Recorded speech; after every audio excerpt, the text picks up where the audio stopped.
versículos hoy en esta mañana, pero son 2 versículos llenos de doctrina y tantas enseñanzas. Pero vamos a leer en Lucas capítulo 6, versículo 37 al 38. Y cuando lo tengan, solo digan amén.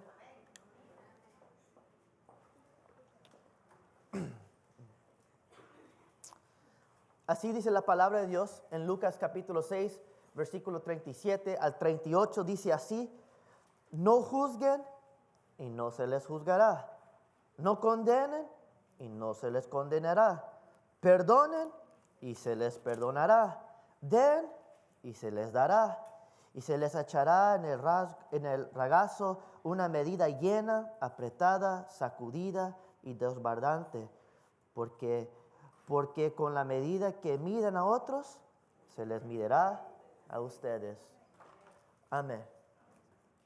Mis queridos hermanos, la generosidad comienza con la gracia de Dios hacia nosotros. Un pasaje clave para aclararnos esto está en Santiago capítulo 1. Santiago capítulo 1, versículo 17 dice así: toda buena dádiva y todo don perfecto desciende de lo alto, del Padre de las luces, en quien no hay variación ni sombra de cambio. Note que toda buena cosa que viene de ¿quién? De Dios. Todas las cosas que Dios da son para nuestros bien. Y la generosidad de Dios es más que un sentimiento. Su generosidad ha sido expresada de maneras tangibles y mensurables. Su generosidad y bondad se revela en la creación. Solo mira el sol en esta mañana. Mira todo lo que Dios ha hecho a nuestro alrededor. Mira la naturaleza.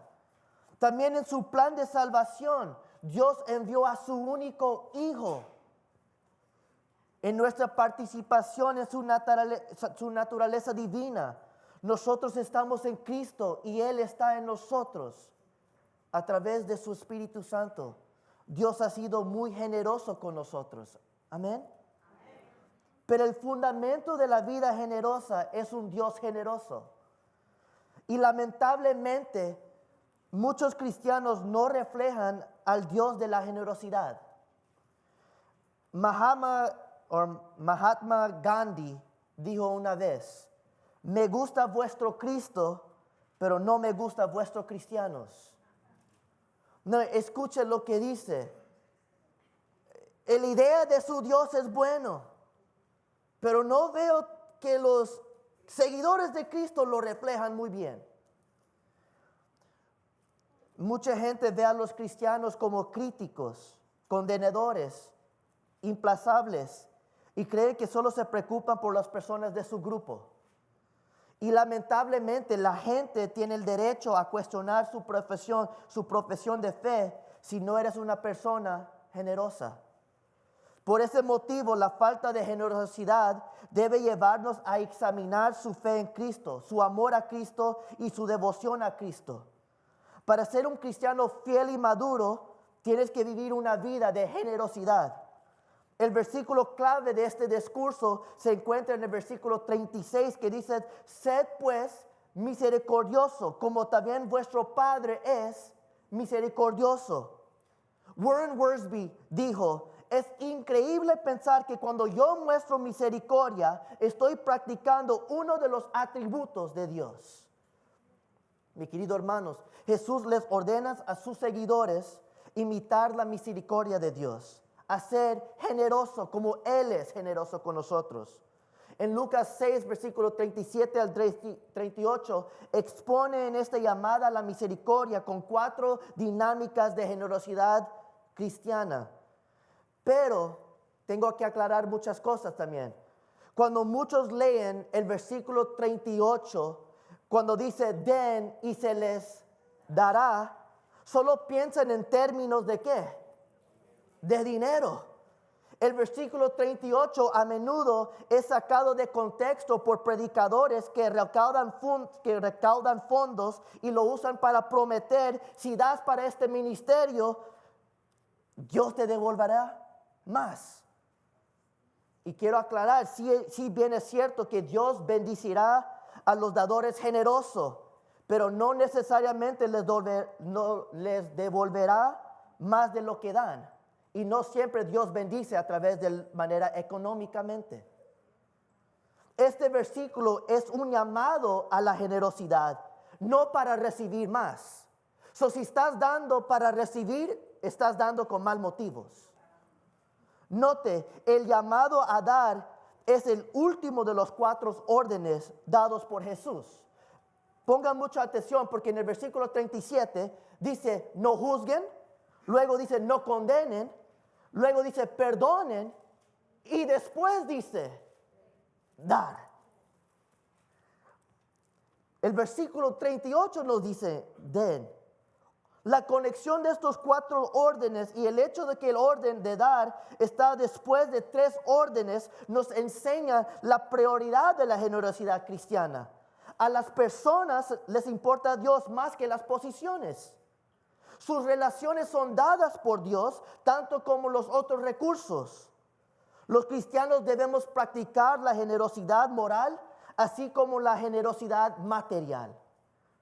En Mateo 23, versículo 23, Jesús dice, ay de ustedes, maestros de la ley y fariseos hipócritas, dan la 10ª parte de sus especias, la mente, el anís y el comino, pero han descuidado los asuntos más importantes de la ley, tales como la justicia, la misericordia y la fidelidad.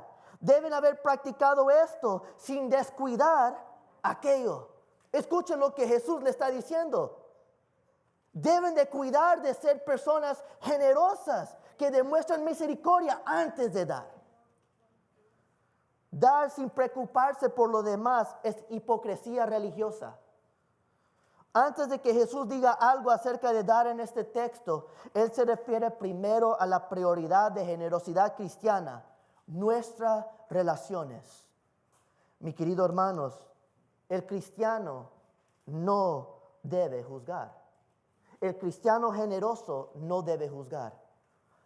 No, yo sé que hoy en esta mañana probablemente voy a escuchar algunos amenes acerca de el no juzgar. El versículo 37 dice, no juzguen y no se les juzgará. Si le pides a una persona de la calle que cite 2 versículos en la Biblia, esto será uno de los 2. De hecho, cuando escribí, la Biblia dice que no en Google. Esto es lo que Google me sugirió automáticamente. Quiero que vean allí en la pantalla. Dice, la Biblia dice que no hay segunda oportunidad, lo cual es cierto. La Biblia dice que no comer cerdo. La Biblia dice que no creer en imágenes. Pero noten hasta abajo. La Biblia dice no juzgues. Muchas personas saben de esa ley. No juzgues es uno de los versículos más populares de nuestra cultura, porque parece encajar con 2 de las suposiciones más básicas de nuestra cultura. Primero, la religión es privada y segundo, la moralidad es relativa, lo que significa que realmente no puedes decirle a cualquiera lo que crees que está mal. ¿Quién eres tú para decirme que estoy mal? Por eso la gente usa este versículo como una arma desviadora cada vez que dices algo o no les gusta lo que dice. He escuchado a muchas personas citar este pasaje. ¿Quién eres tú para decir que esto o aquello está mal? ¿No dice la Biblia, no juzgues? Y muchos cristianos se quedan callados después de escuchar eso.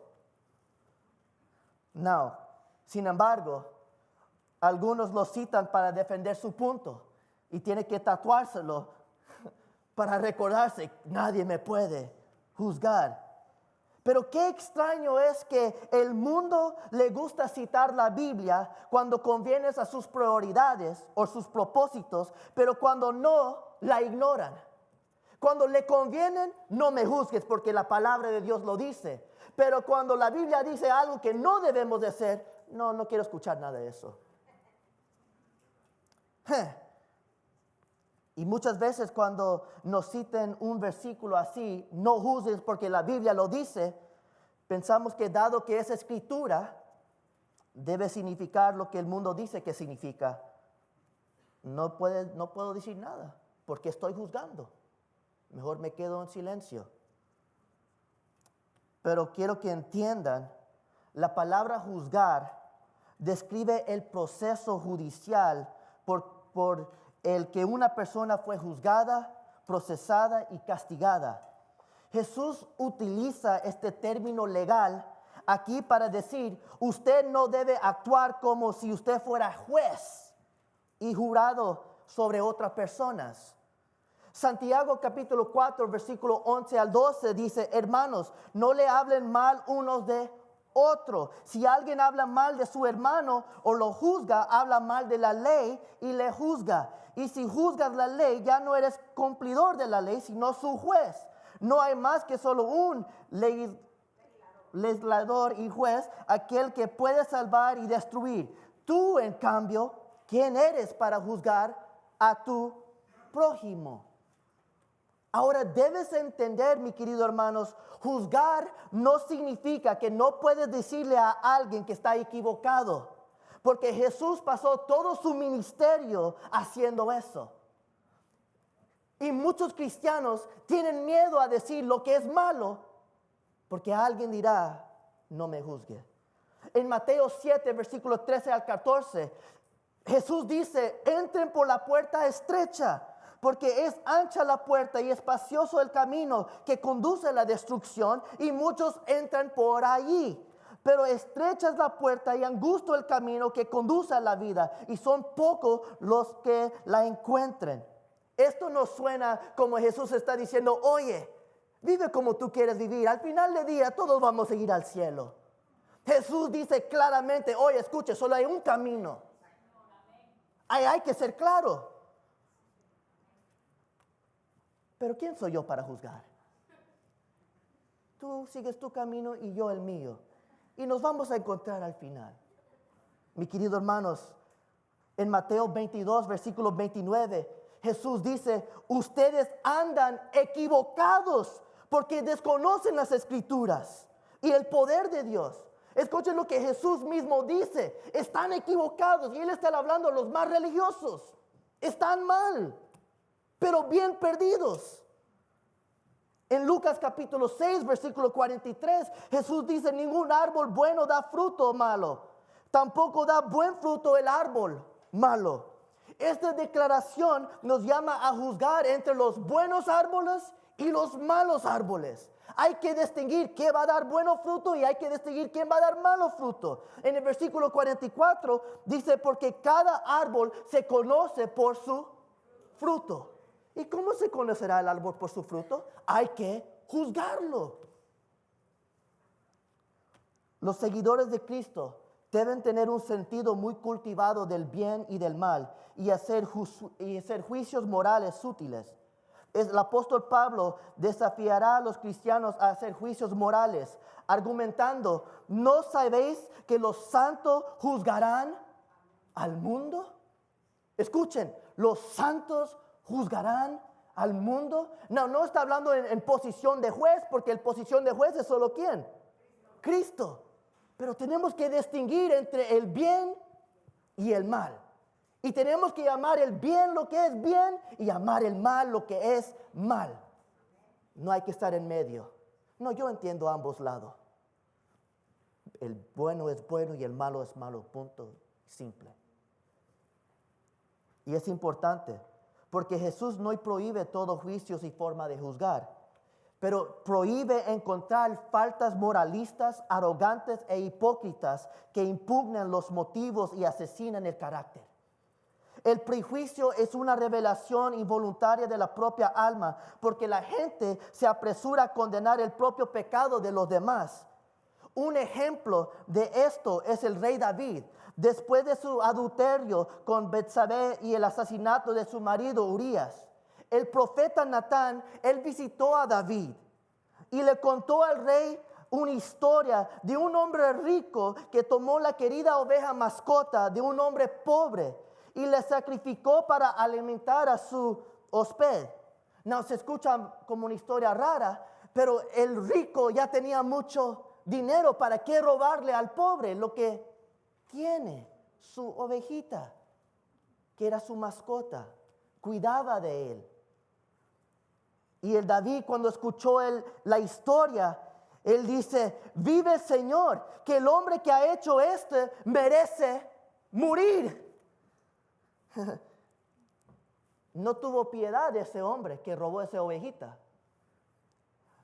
Y cuando Natán le escucha a David hablar de esa forma, que debe morir el hombre que robó la oveja, él dice: oye David, ¿qué onda? ¿Tú no sabes que ese hombre que estoy hablando eres tú? Tú eres el hombre que robó la oveja y asesinaste a su esposo. Tú eres el hombre que estoy hablando. Y David era tan ciego que no pudo ver lo malo que estaba en su propia vida, pero ya estaba listo para juzgar a alguien más. En nuestro texto, la prohibición de juzgar tiene una énfasis gramatical que prohíbe un acto que ya está en progreso.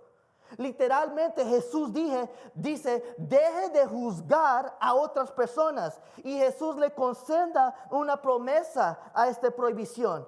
Si dejes de juzgar a otros, no seráis juzgado. Esta promesa no significa que aquel que no juzga no tendrá que responder a Dios en el día de juicio. Mi querido hermanos, Hebreos capítulo 9, versículo 27 dice: y así como está establecido que los seres humanos mueran una sola vez, después venga el día de juicio. Mi querido hermanos, esto debe ser una advertencia para aquellos que no han entregado su vida a Cristo rápidamente. Tú vas a tener que enfrentar al juzgador del mundo. Sí, es cierto, tú le puedes decir a cualquier persona aquí: ¿quién eres tú para juzgar? Pero tenga miedo cuando te enfrentas al Señor, al Creador del universo. Él sí te juzgará perfectamente. Y si tu vida no está con Él, tu vida solo es lo que te espera a ti es una vida sin Él. Y esto es importante entender. El que no juzga, pero cuando hablamos de el que no juzga, no tendrá que parecer en el juicio con miedo. No tendrás que tener miedo cuando llegues a ese día, cuando te encuentres enfrente de Cristo. Porque bienaventurados los misericordiosos, porque ellos alcanzarán misericordia. Y aquellos que demuestran misericordia recibirán misericordia. Pero el cristiano generoso no debe condenar. Asimismo, en el versículo 37 de Jesús dice: no condenen y no se les condenará. La palabra condenar también es un término judicial similar a la palabra juzgar. Lleva connotaciones legales y morales.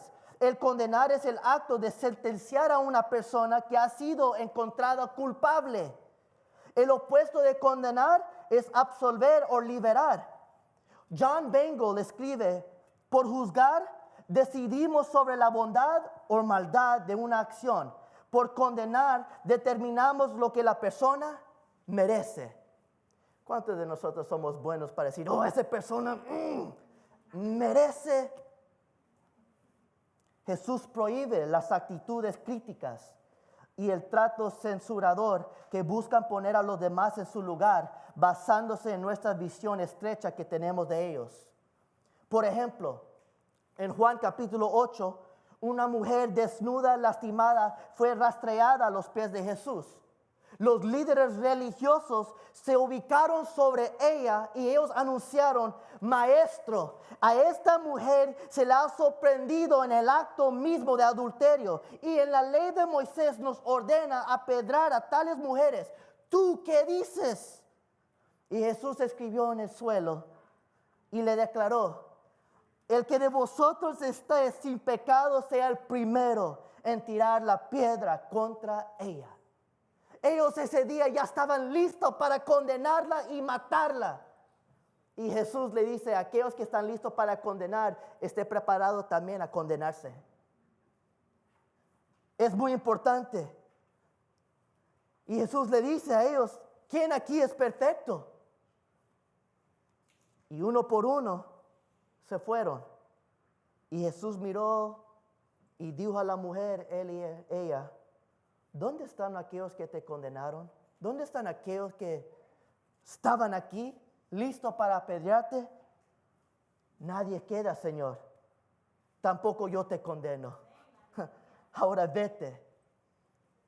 Pero escucha lo que Jesús dice. Jesús no dice, vete, no te juzgo.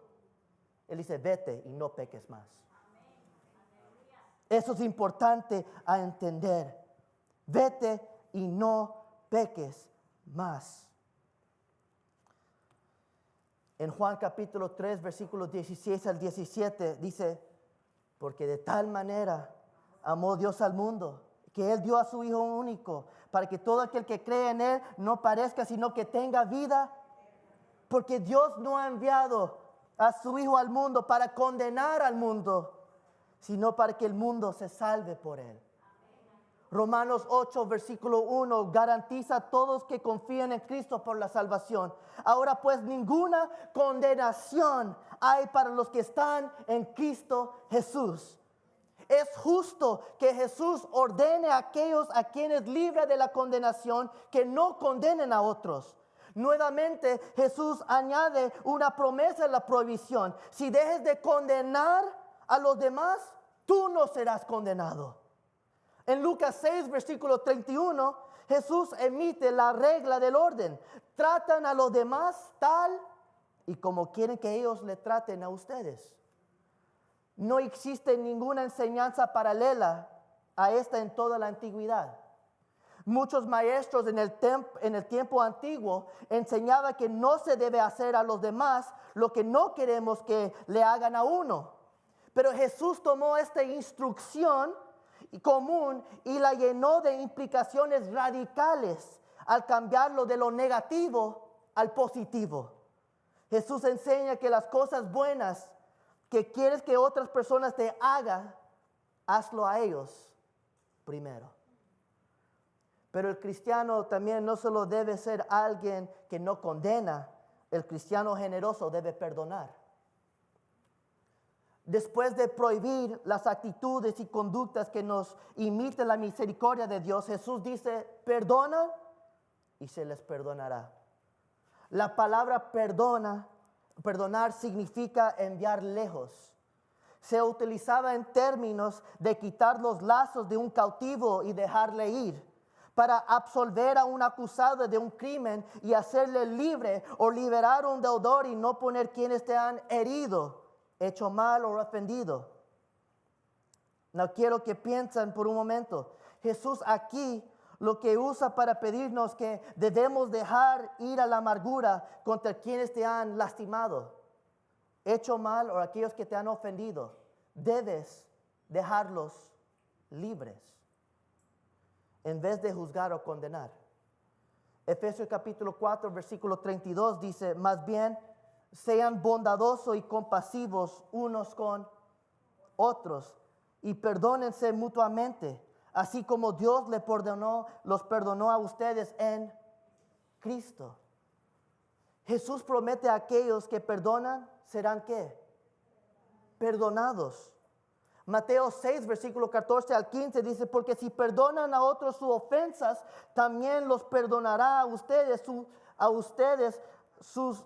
les perdonarán a ustedes sus Padre Celestial. Pero si no perdonan a otros sus ofensas, tampoco su Padre les perdonará a ustedes las suyas. En Mateo 18, versículo 21, Jesús responde a una pregunta sobre el perdón. Y Jesús cuenta la historia en que había un rey que perdonó a su siervo que le debía una deuda que no podía pagar. Y este siervo recibió perdón de su rey y su deuda fue cancelada.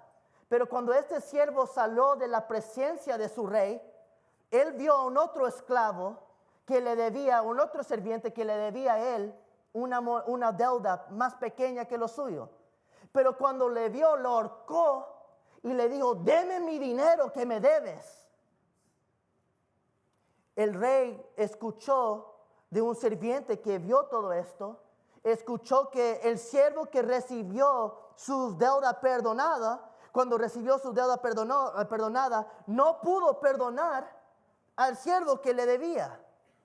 Lo que el rey tuvo que hacer es retrasar o retomar su deuda o retomar su palabra y dijo, ¿sabes qué? Porque tú no perdonaste a aquel que te debía a ti, yo ahora no te perdono. Tú hubieras sido misericordioso con aquel que te debía. Tú tenías una deuda mucho más grande que él. Mi querido hermano, eso es nuestra historia hoy en esta mañana. Tú y yo hemos pecado contra Dios varias veces. Tenemos una deuda que no podemos pagarle a Dios. ¿Y quién somos nosotros para no perdonar a aquel que nos ha ofendido o lastimado? Algunas veces o varias veces. Pero imagínense toda tu vida, tú le has ofendido a Dios. ¿Quién somos nosotros para no perdonar? Y esto es importante entender, porque en Mateo 18, versículo 35, Jesús dice, así también mi Padre Celestial los tratará a ustedes, a menos que cada uno perdone de corazón a su hermano.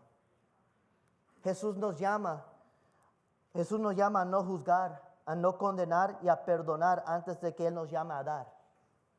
La prioridad de la generosidad cristiana pone a las personas antes de posiciones. Pero ahora llegamos a la parte del dar, lo cual si has venido por la primera vez, pido perdón. Yo sé que probablemente han escuchado acerca de iglesias que piden y piden y piden, pero aquí no estamos pidiendo nada. El cristiano debe ser generoso. El cristiano generoso debe dar. Versículo 38 dice, den y se les dará. Stephen Olford dijo, dar satisface el alma, edifica la iglesia y engrandece al Señor. Dar significa otorgar, regalar algo a alguien voluntariamente. Pero es necesario recordar que no has dado si alguien te tiene que suplicar, forzar, empujar, sobornar o manipular para hacerlo. Y no se ha dado cuando piensas que puedo obtener a cambio o qué voy a recibir cuando doy. Eso no es la generosidad. Eso es una negociación. La verdadera generosidad se da voluntariamente. La verdadera generosidad comienza con el corazón, no en la cuenta de tu banco. Marcos capítulo 12, versículo 41 al 44, habla de una viuda que ofreció 2 monedas, que juntos valían menos de 1 centavo. Pero Jesús eligió a la viuda, y en lugar de otros que dieron grandes cantidades por la generosidad, no es sobre la cantidad de la donación. Se trata de la disposición del corazón. Segunda de Corintios capítulo 8 versículo 12 dice, porque si uno lo hace de buena voluntad, lo que da es bien recibido, según lo que tiene y no según lo que no tiene. Jesús nos manda a dar voluntariamente. Pareciera contradictorio el que Jesús nos ordena a dar voluntariamente. Pero Jesús no nos está ordenando a que hagamos algo, más bien nos ordena que seamos personas generosas y dispuestas a dar. Este orden está en el tiempo presente, que denota la acción habitual. Jesús no nos llama a realizar un acto, Él nos está llamando a adoptar un estilo de vida, a ser generoso con las cosas que tenemos. Observe que Jesús nos manda a dar, pero no nos dice a quién dar, qué dar, ni dónde se debe dar. Él simplemente dice, da. Yo quiero que entiendan, solo porque usted comparte sus posiciones materiales con otros, no necesariamente significa que usted es una persona generosa.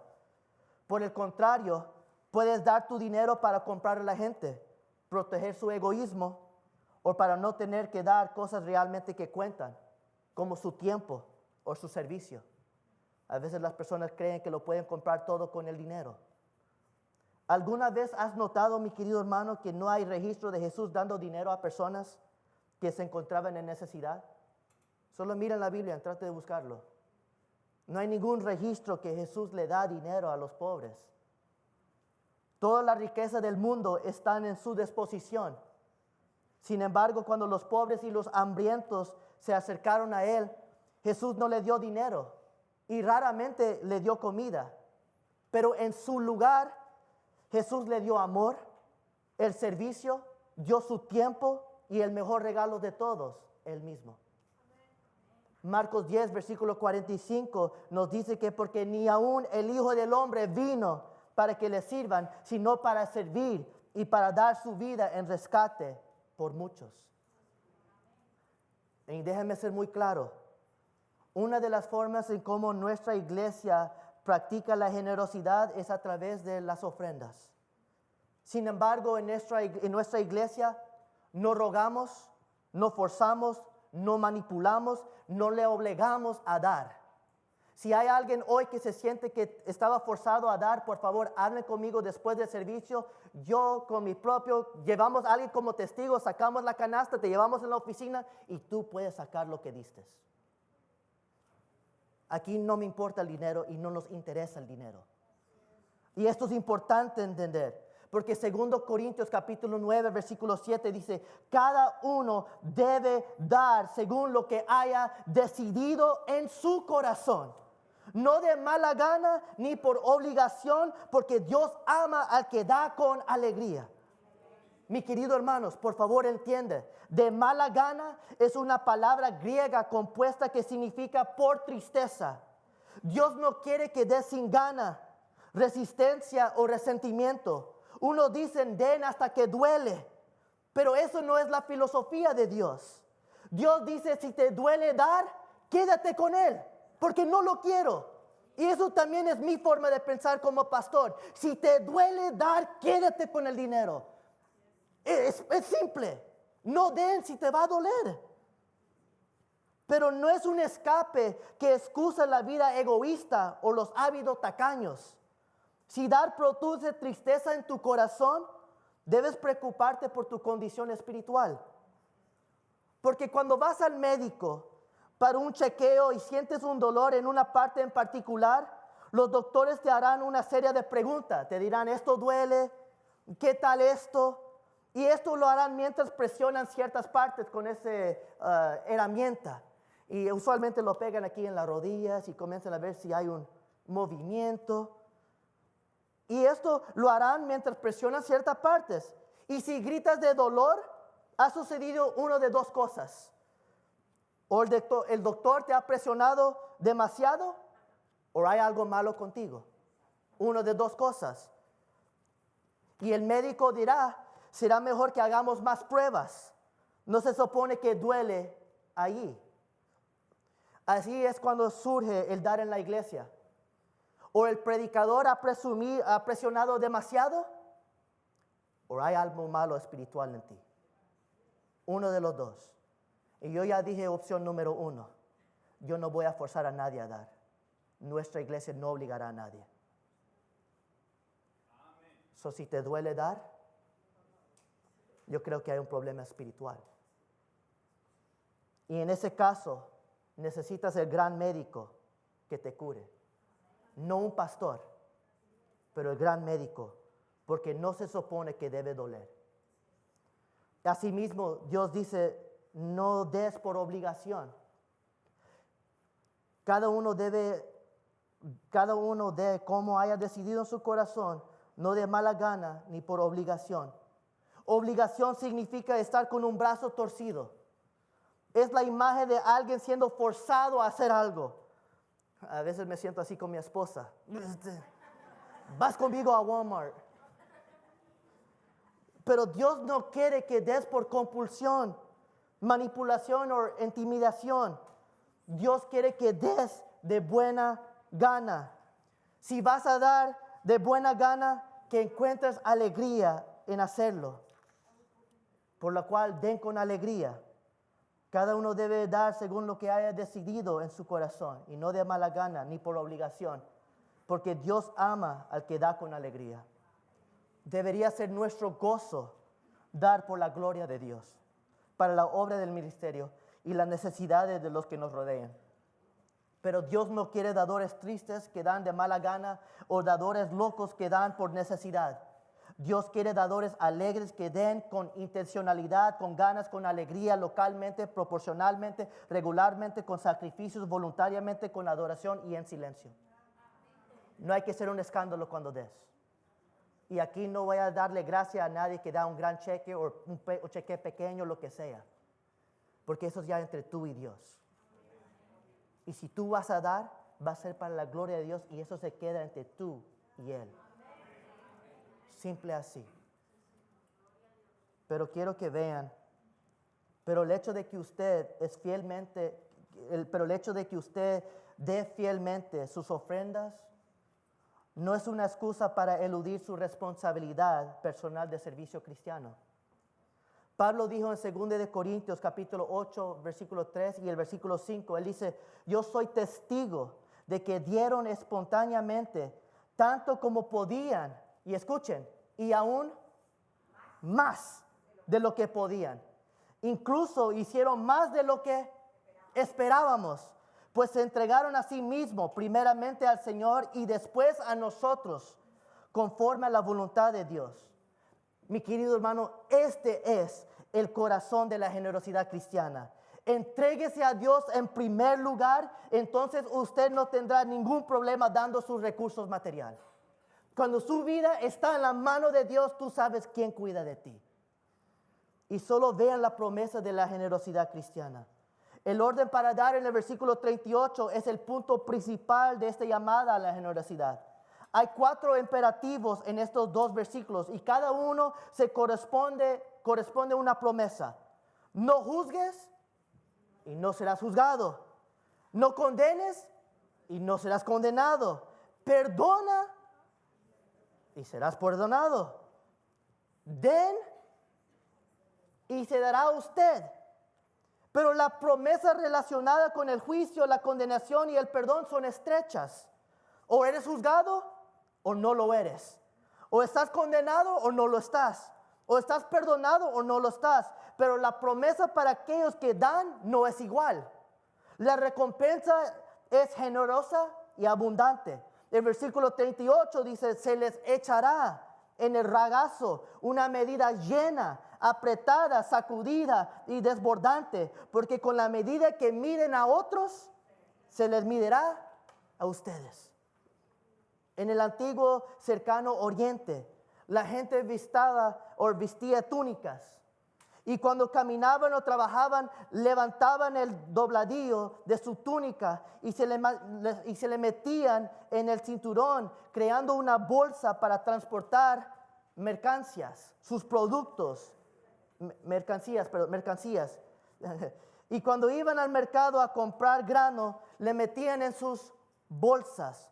Luego lo prensaban y compactaron para dejar espacio. Y tenían que brincar un poquito para tratar de asegurar que van a meter lo más que pueden y no van a perder ningún espacio. Y a veces esa túnica pesada, pero así caminaban. Pero querían asegurar que todo lo que estaba allí estaba ¿qué? Lleno. Y quería asegurarse que no había ningún espacio perdido. Y esto es importante a entender. Porque Jesús usó este hecho común para ilustrar la promesa de abundancia que Dios otorgará a quienes dan generosamente. Y este es el punto. Quienes dan generosamente son recompensados generosamente. Now, también quiero dar una otra advertencia. Lucas 6, versículo 38, enseña que recibiremos a cambio si damos generosamente. Pero tengan en cuenta que no dice con precisión cuándo recibiremos a cambio. Por favor, no creen cuando las personas te dicen, den y mañana vas a recibir un gran cheque. En griego la expresión se os dará y se echará están ambas en tiempo futuro. El tiempo futuro aquí puede referirse a más tarde, hoy, mañana, el próximo mes, el próximo año o dentro de muchos años. O cuando estés en la presencia de Dios. Yo no sé. Hable con Dios. Solo Dios sabe cuándo. Pero esto es importante porque uno no debe dar para recibir. No escuché ningún amén ahí. Yo creo que a todos les gusta en el parte de recibir. Pero uno no debe dar para recibir. Escuchen bien, uno da porque ya ha recibido mucho de Dios. Ha recibido su amor, su perdón, su gracia, su misericordia. Has recibido su riqueza, por lo cual, ¿quién eres tú para no ser generoso si tu Padre Celestial es mucho más bondadoso contigo? Estos mandamientos son desafiantes. En un mundo de juicios precipitados, Jesús nos llama a ser compasivos. En un mundo que justifica el mal, Jesús nos llama a aferrarnos a la verdad. En un mundo que ama las historias que involucran venganza y que las personas obtengan lo que merecen, Jesús nos llama a ser personas que perdonan. En un mundo que atesora, Jesús nos llama a ser generosos. Seamos sinceros. ¿Estás excusando el comportamiento pecaminoso, escondiendo detrás del versículo, no juzgues para que no seas juzgado? El pecado sigue siendo pecado, incluso si podemos hacerlo socialmente aceptable. El adulterio siempre será pecado en los ojos de Dios. El aborto será pecado en los ojos de Dios. La homosexualidad será pecado en los ojos de Dios. Y no hay que decir perdón por decir la verdad. Y aunque la sociedad lo acepte, Dios no lo acepta. Y si estás justificando algo malo, confiesa tu pecado y toma medidas para corregir las cosas. Porque el Dios que sirves es un Dios de perdón. Y Él es fiel y justo para perdonar. O quizás eres de los que vive criticando, llamando la atención sobre cada falta. Siéntete obligado a corregir cualquier declaración errónea y subrayando cualquier pecado.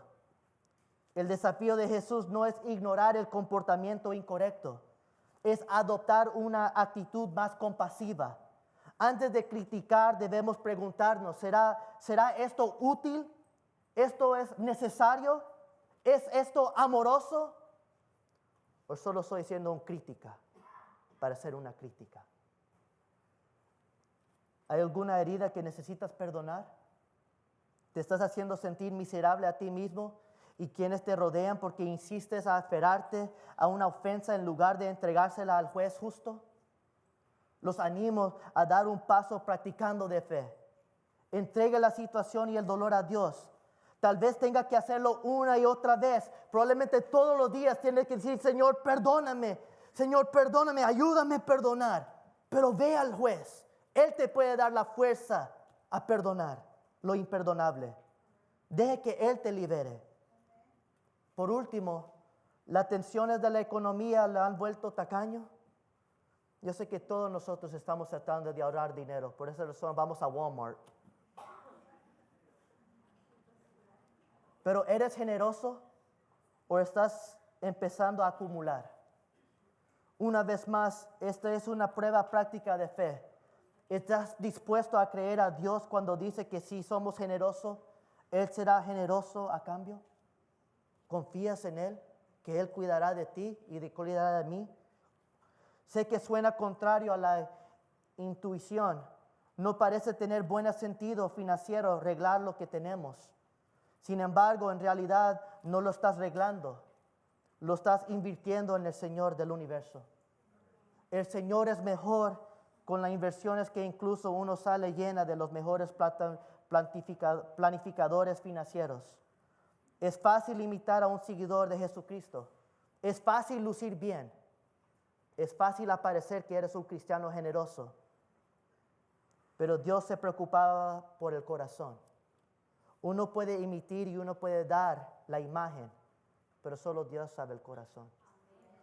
El discipulado generoso o el discipulado genuino afectará nuestras decisiones e interacciones diarias en nosotros. Jesús nos llama a dejar de fingir y comenzar a seguirlo verdaderamente. Seamos cristianos generosos, que no juzgan, que no condenan, que perdonan y que den generosamente. No porque el pastor lo dice, porque el Dios que servimos lo dice. Inclinemos nuestros